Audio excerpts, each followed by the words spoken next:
It's time we dash now. ఇక్కడ చూడండి, it's time ఉంది కదా, it's time,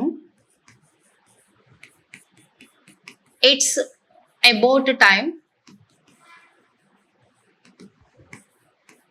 it's high time.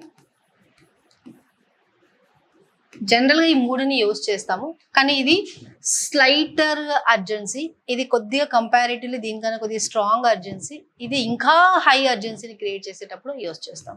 దీనికి ఫార్ములా అంటే రూల్స్ ఏంటి అంటే, ఒకసారి మనము it's time to start, it's time to start our preparation అంటాం.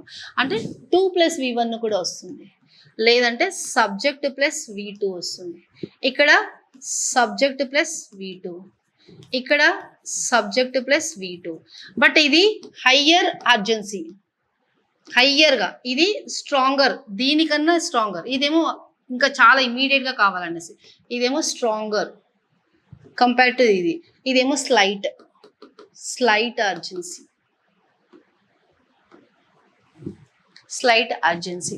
సో ఇక్కడ చూడండి, it's time we, it's time తర్వాత మనకి సబ్జెక్ట్ ఉంది కదా, సో V2 ఫామ్ రావాలి. It's time we left now, it's time we left now.